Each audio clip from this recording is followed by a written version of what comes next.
오늘 말씀은 누가복음 11장 27절에서 36절입니다. 키워드는 복된 사람입니다.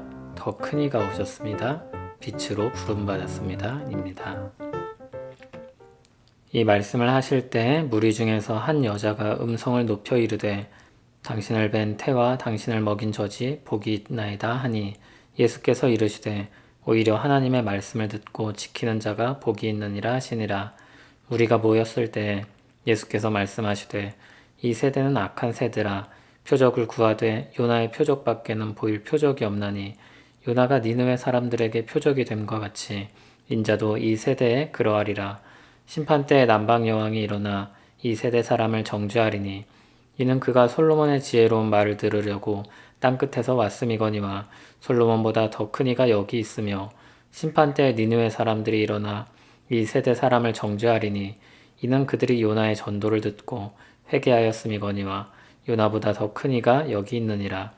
누구든지 등불을 켜서 속에나 말 아래에 두지 아니하고 등경 위에 두나니 이는 들어가는 자로 그 빛을 보게 하려 함이라. 내 몸의 등불은 눈이라. 내 눈이 성하면 온 몸이 밝을 것이요 만일 나쁘면 내 몸도 어두우리라. 그러므로 내 속에 있는 빛이 어둡지 아니한가 보라. 내 온 몸이 밝아 조금 더 어두운 데가 없으면 등불의 빛이 너를 비출 때와 같이 온전히 밝으리라 하시니라. 아멘. 예수님의 말씀을 듣던 한 여자가 당신을 뵌 태와 당신을 먹인 젖이 복이 있나이다 소리 높여 말했습니다. 예수님께서 그 말에 대답을 하십니다. 오히려 하나님의 말씀을 듣고 지키는 자가 복이 있느니라. 분명 그 어머니 마리아는 복됩니다. 하지만 주님의 말씀을 듣고 지키는 사람은 더 복되다 하십니다. 이 말씀은 앞서 그의 가족이기 때문에 사람들이 특별하게 여겼던 것과 달리 예수님께서 그들의 생각을 교정한 일을 생각나게 합니다. 예수님께서 내 어머니와 내 동생들은 곧 하나님의 말씀을 듣고 행하는 이 사람들이라 하셨습니다.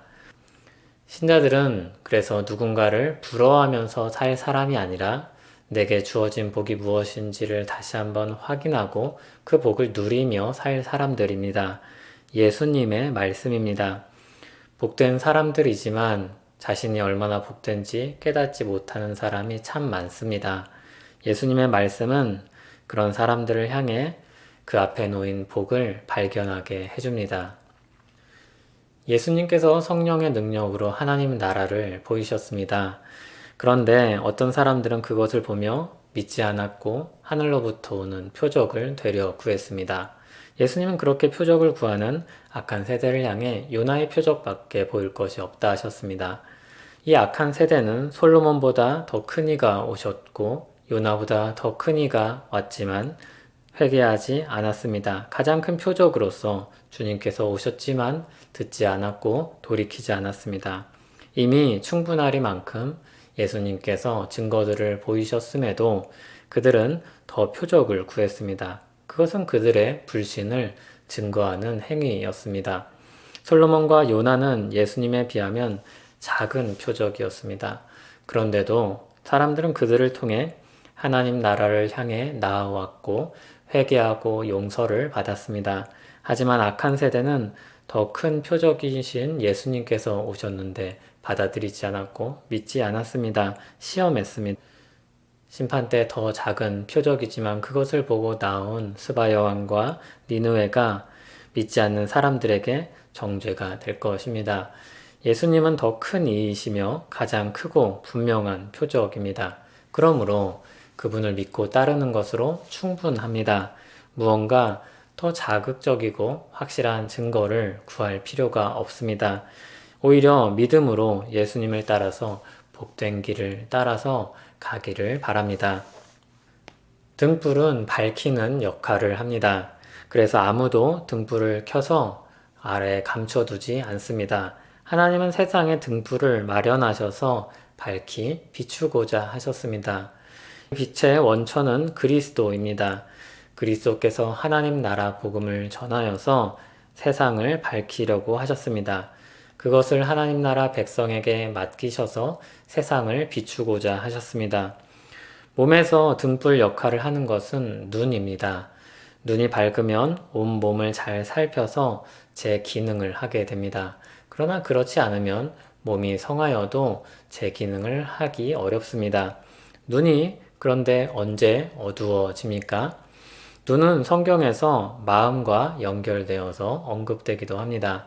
마태복음 6장 19절에서 24절의 맥락을 보면 그렇습니다.